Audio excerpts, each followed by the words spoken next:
Looking to the future now, Yes. this is the start of our very first project of this type. Yes. Let's So jump onto that. we're going to talk about Aardman, and we're going to be talking about Aardman for 15, 20 minutes a week for the next 3 months, basically. So if you don't like Aardman, you can skip ahead to our review. We're gonna put the time codes on here. So if you are not interested in talking about some great stop motion animation, you can just skip ahead. And I feel sorry for you because it's pretty cool. Yeah, Aardman rocks. Just throwing it out there. So we're posting the watch list to this episode. If you want to pause right now, just watch through all these shorts. It honestly takes a really short amount of time. Yeah, you don't have to watch them all. Just watch a few of them. I created a YouTube playlist that has 12 of the 13 on there. The only one that's not on there is A Grand Day Out. You have to track the best one. You have to track that down. You have to track that down somewhere. I have. You have to pay for the good stuff. I have on Blu-ray. But it was my first time seeing it. It was your first time seeing it? Well, we'll get into it. Jesus. Okay. Okay, so skip ahead if you're not interested. If you are interested, continue listening to us talking, which will continue now. All right. Well, start with you as the more British one. Well, I'm really excited to get into this with you because I have no idea how Aardman traveled. Because I grew up in England. For those who don't know, I moved here when I was in my 20s. When I say here, I mean to Canada. So I don't know how Aardman played. Like, obviously, it got the Wallace and Gromit stuff took off, and the later stuff kind of was more widely known. But yeah, the early Aardman stuff in 80s and 90s, that's the stuff I grew up with. I was born in 84. Not to date myself, but that's exactly what I've just done. Good Lord, Pete. So I had Aardman my whole life growing up in England, and it was quite prevalent. Right, we can get into it, but they did a lot of stuff. Well, it's not just movies; it's TV shows, it's commercials, it's music videos. Yeah, they did a lot of stuff that was integrated into TV shows, and funnily enough, a lot of stuff in commercials on UK TV. A lot of commercials would use Aardman and have Aardman stuff in them. Well, I watched a compilation video of their best commercials or whatever. Really? There's a lot of North American commercials in there too. Oh, really? They got hired with, yeah. The main ones I know from commercials is that they had they made an actual character for this butter company. Yeah, I saw about 50 of those. Yeah, they did so many. I think they did them up until mid 2000s, and started in the 90s. But yeah, it was very Wallace and Gromit type animation style for this guy playing a trumpet. So I always remember, I think his name was Douglas or something. So did your family buy that brand of butter? Oh yeah. Okay. I remember my nan had that. Yeah, it was the nice butter. Oh, I see. Okay. Yeah, that's their whole. Well, because they're shelling out for Aardman to do some animation for them. Right, exactly. It worked. And we can get into the creature comfort shorts that they did which was animals talking about the zoo and stuff. They actually used those for commercials in England. That's why I'd seen them all, because they were all on TV as commercials for the gas company, the gas board. Used them. I don't know how it equated to energy, but I think they just so use those same those exact clips. They just put them up, and then it was British Gas. Okay. Yeah, I don't remember how they made it work, but I just remember seeing it would come up on the TV, and it'd be a couple of walruses talking or whatever it was, and that's how I knew Aardman from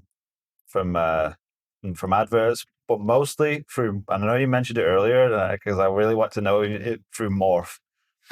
so I don't know how Morph was over here, but basically there was a British artist called Tony Hart, I think his name was, but it was just your typical kids art show, and that was when Morph was introduced, because they would make shorts that would be in that. So we'd be let's see what Morph's up to, and then it just cut to this Aardman short about this little guy running around on a table, getting into art supplies or whatever, and it was just he was a staple of my childhood would be Morph.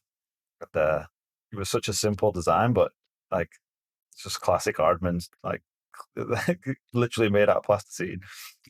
Well, so I'll tell you, I wouldn't have been able to tell you his name is Morph. Right. I've seen him before. I don't know exactly where I've seen him before. Yeah, just popped up somewhere. I feel like I might have seen him on Canadian television like late at night. Yeah, watching I'm sure it was one of or those like things. weird after midnight Animation things. short clips. Yeah, exactly. So I've been to like some like, animation short festivals and showings and stuff. And so I have like some exposure there. Like, but in terms of like, just like my mainstream exposure to Aardman stuff, like I think the first time I was ever aware was watching like I think it must have been the 2006 Oscars or whatever. And then it's like seeing the intro for Were Rabbit, like right before it won Best Animated. Right. I'm like, I don't know what this is, but it looked very interesting. And then that like I watched that movie, and then I'm like, oh, okay, that's Wallace and Gromit. And then for a long time, I was the only one that I'd seen. Yeah, that's so interesting to me because growing up in England, everybody knew Wallace and Gromit. It was a staple. Yeah, like as soon as Grand Day Out came out, it was just everywhere. And then everything they did after that was just like. It was must see television for if you're in the UK. It's crazy, really. Yeah. Well, then I guess I would like I did see Chicken Run when it first came out too, right? Yeah. And that's like the Wallace and Gromit stuff got the attention of DreamWorks, and then they're like, we got to partner with these guys, and then like their first one was Chicken Run, which we'll be talking about in a couple weeks. Yeah. And I love that movie. Oh, it's such a good movie. And I'm excited to show my kids that one because we're going to be watching. That was the one thing. Yeah, something I wanted to talk to you about. We both have kids, and we talked about it before. And like I got my kids hooked on Wallace and Gromit like a couple of years ago when they were pretty young. So like they've seen all of the Wallace and Gromit movies. Like they're super psyched about this new movie coming out because they love Wrong Trousers. Yeah. And I know that we're not getting into Wrong Trousers. But it's a sequel, episode, right? But yes, it's just a full-on sequel. Well, and the timing worked out really well because we're going to be talking about Wrong Trousers next week when we talk about Vengeance Most Foul. So we'll be able to kind of link those two closely together. Yeah, I won't get into that right now, but Wrong Trousers is my favorite Wallace and Gromit movie. So it's the only short I'd seen before today. Oh, really? Yeah. So it's the best one. Well, that's what everyone said. Like, and I can't deny that it's a masterpiece. Like, it's incredible. It's so good. Like, maybe kind of just diving ahead. But I watched Grand Day Out with my kids today. Right. And I really liked it. Like, it's obviously not as good as Wrong Trousers, but it's the first time like they ever did Wallace and Gromit. Yeah, and I mean, it looks dated now. It looks dated, but like it's old. But you're still just so impressed by like story, the story and what they're able to accomplish. Yeah. Like it's really good. It's really funny. It kept the attention of a 2 and a 7-year-old. That's what I mean. The entire time. And it's interesting because, and we can get into the early shorts and stuff because I was watching back because I hadn't seen any of like the actual early shorts they did like really early on. Yeah, and like I feel like they were always focused on the animation and like working on the animation, but it didn't seem like they really had much in terms of writing or ideas. And most of it was like just taking audio clips and just making animation around it. So I think it's a really good idea we're just gonna take these clips and then we're gonna try to animate around the clips, like basically trying to recreate. Yeah, and I think it was something that they did for animation at the time. It was like almost competition style. It was like. Take this audio clip and see what animation you can do for it, and then people would submit it. I think a lot of them was that, like those what are they called, like animated conversations. Yeah, I think that was a whole thing. I don't think that was just Aardman that did that.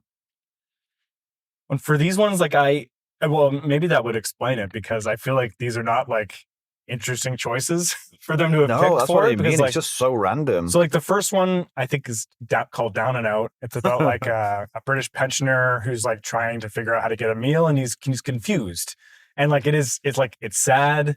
And I'm sure it's emblematic of like big social issues in England at the time.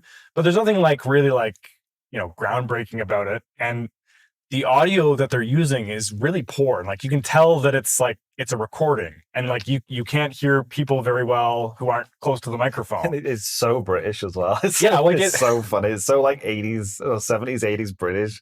It took me right back. Like, I like if what they were trying to accomplish with, those first couple ones is like, try to get some kind of reality out of stop motion animation, I'd say that it's a success. Like it's a good proof of concept, but like they're not really doing anything very interesting in those animations. They're just kind of, just recreating basic stuff. And like the second one, I think it's Confessions of a Foyer Girl. Yeah. Like they're like splitting like real life stock footage in there, which I feel like is a little lazy. That was a bit weird. Like it's just like proof of concept stuff, and that. But like their next batch gets a little more interesting. I sent you the list of them so we can kind of keep track here. But yeah, let me pull that up right now. Yeah, so there was Confession of a Foyer Girl on Probation. I think it was the one I liked the best. That on Probation was just like the most stupid conversation between this guy wanting to go and see his brother. Oh yeah, it doesn't make any sense. Like it's just like a routine, and like this one guy's just being a dick, saying like you got to negotiate with me or whatever. It's so funny. Like I'm just like I felt like I understand that whole situation. I feel like I was in the room, but like I still don't know like why this as opposed to like a bunch of other clips you could have picked. I think the thing that I took from it is like it's not really important what it is. It's just an excuse for them to animate stuff and try and do different things. It's really it's just honing their craft is all it was. It's Peter Lord and it's David was Sorowitz, is that his name? Yeah, I think that's like the two founders of Aardman who kind of just started like penniless in the 70s or whatever. We just want to make a movie, so let's just play with it and see what happens. Made various partnerships with BBC and Channel 4. I had to learn what Channel 4 was this week. That's brilliant. I love that. Seems like they got really popular in the 90s just doing reruns of American shows. Yeah, they did a lot of that. Okay. For sure. There you go. So I got it. Yeah. Then like getting onto shorts like Early Bird, I really, really liked. Oh yeah. It takes a clip of like a radio morning show, but then that was a good one. He just like he's brushing his teeth in between audio clips, like he's making toast and stuff. Like, and it's kind of like it almost seems like Brazil a little bit. I think it came out like a couple of years before Brazil. But so like there's just some interesting stuff going on in the animation there. What I really appreciated in watching that stuff is just like you can see the sort of progression. Exactly. You can see like I say, you can see them holding their craft and just getting slightly better and doing new and different things. Well, that like by the time it got to the early 80s, they're good enough at it that they can get creative. Yeah, they can start actually doing stuff. They don't have to do it straight. Yeah, exactly. And then the other one I really liked Babylon. I thought that was fucking so weird as hell. Trippy. That took me for a loop because I was like, yeah, Aardman. I know Aardman. It's all like kids, wacky kid stuff and funny adventures. And I was sat and watched that Babylon. I was like, oh my god, what is happening? I'm like having an existential crisis or like this apocalyptic, like horrible, like prescient story about how the elites are screwing us. Yeah. And then I hadn't looked this up, but what came out first, Babylon or Monty Python's Meaning of Life? Oh, because they both have like that's people exploding. That's a really great and like people similar looking characters. To be honest with you, well, like it's both doing like the upper class is so greedy and hungry that they literally just explode. And I'm pretty sure that guy's supposed to be Mussolini, right? Like he just maybe yeah. But no, I found that one really interesting and very, very surprising. Like you, like I thought it was all going to be like. Well, there you go. There was Monty Python's 83. That was 86. So okay, so there you go. They ripped it off. Bit of an homage. Well, I mean, Monty Python liked a bit of animation as well, didn't they? So, well, there you go. Yeah, I'm sure they were buddies. And then what are some other ones there before we get to the Wallace and Gromit stuff? There wasn't really much. Until Grand Day Out. The Grand Day Out was next, really. Oh, well, okay. So I think Nick Park joined in like the early 80s. Yeah. And like he's like kind of the undisputed genius that makes Aardman he's the one work. that made Aardman what it is. Yeah. Really, to be honest.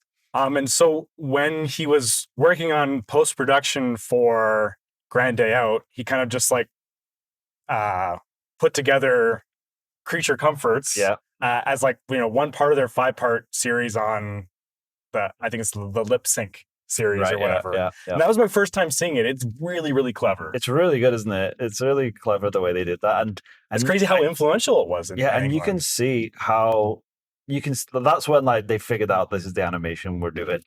Well, no, I feel like he's kind of finally the one who realized like you can like do interesting things with this lip sync thing. Like you don't have to play it straight. Like you you don't have to just take weird conversations between a probation officer and some idiot. Like you can actually do it in a fun way.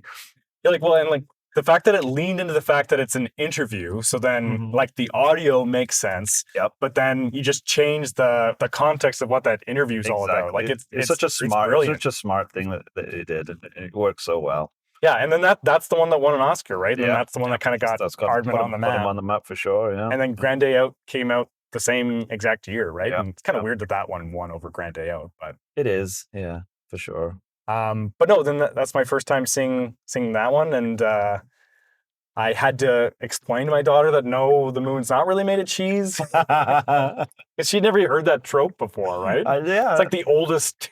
When I was growing up, I just assumed that trope had been created by Wallace and Gromit, because that would have been the first time I would have seen it, because I would have been a kid. Like what's like because he says it is like everyone knows the moon's made of cheese. Yeah, and I'm like, Wallace and Gromit said the moon's made of cheese. They went there and ate it. Yeah. And then like it seems like that Wallace and Gromit short like owed a lot to Looney Tunes. Like it is like going to the moon feels very much like, you know, Duck Dodgers in the 34th century, whatever. I don't know if that's like really fair comparison. Like I've seen other Wallace and Gromit stuff. It doesn't seem Looney Tunes at all. No, it's not. That's the most like it almost seemed like going back and watching it now, it's like the genesis of the idea of Wallace and Gromit. Figuring it out. Yeah, it's almost like we need to. We've got the idea of what we want to do, but we're kind of figuring it out. Well, like their dynamic is not really established in that one. No, exactly. Gromit like really just like rolls his eyes the entire time. That's the only thing he really does. Yeah, well, he's good at it. He's very good at it. And he's a more fleshed out character in the other ones. Like he's really just like a sarcastic dog. He's the main character. No, mostly, definitely, right? yeah. It's always about what Gromit's up to, and Wallace is just dicking around in the background. Well, like I think they had to get there though, right? So it was like the launch pad of those characters. It seems like you know Wallace's genius kind of carried through, right? But he also got stupider as he went along too. This one he almost seems too competent. Besides, like not realizing you can go to the grocery store to get cheese, not for free though. And then another one that I wanted to mention was the last one on our list, which was Next, which I thought was great. I didn't watch any of the others, so like the War Story or Go Unequipped or Ident or Next. I didn't see it. I've not seen those, and I've not had a chance to watch them. So Next is good, is it? Give us a quick rundown on what happens in Next. So it's a Shakespearean actor on stage. Okay. He's doing an audition in front of one person. Right. And in 5 minutes, he goes through the complete works of Shakespeare. Like it's like Shakespeare's speed run, and like I don't know every Shakespeare play, so I don't get every single reference, but like it's like really impressive what they do. That does sound cool. So I really liked it. Ident, I realized halfway through I'd seen before, and I had no idea. Oh, wow. Like I'd seen it in one of those like midnight screening things that I went to in university. You misspent youth. Because it's super duper weird. Like it's like some of that like Eastern European stop motion stuff. It's interesting because I mean maybe I'm just not aware, and we can get into this next time when we watch even more of their stuff after the 90s or after 1990, I should say. But like in my mind, Aardman was always just like kid friendly because I was a kid watching it, right? So I just don't know if maybe they continue doing these crazy, interesting sort of wacky, not wacky, but like mind bending stuff, and I just wasn't aware of it because it wasn't targeted to me, and I never really looked into it, or whether they moved away from it in the 90s and really lent into the Wallace and Gromit stuff. Well, because it seems like, once they make that partnership with DreamWorks in the late 90s, they're doing a lot less shorts, really. And like it's all mostly stuff towards kids, but like, well, not even like kids, like it's stuff that like adults love, but then kids can also enjoy. Exactly. Yeah. So yeah, like I feel like as a company, they're kind of starting out with the thesis of like cartoons can be for adults too, and then they kind of slowly lose that, but like kind of still keep that kind of edge. True. Yeah. I don't know if people would say Wallace and Gromit is edgy, but like it's but it's got like this like Cynicism. Yeah, in well, it. I mean, you could say that. I mean, it's the thing is, it's come a long way as well. Like that's the really interesting thing about watching this early stuff. It's like you really can see the progression and the big leaps.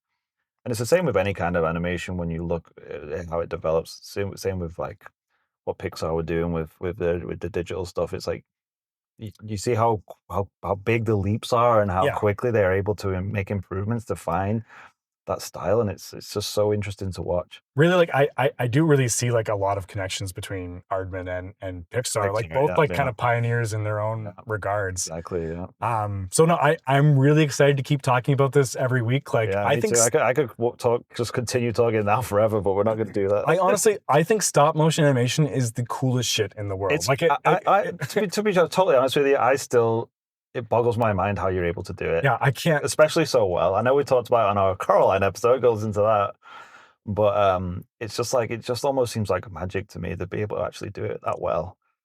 Well, it's like what did you do today? Like I moved someone's arm a Yeah, quarter of an it inch. took me all day, and I got Like I got 14 frames of footage Yeah. done today. it's just incredible. Like like and God bless these people who spend their days doing this. Right? Like it's amazing. Like, how do you keep motivated to do that?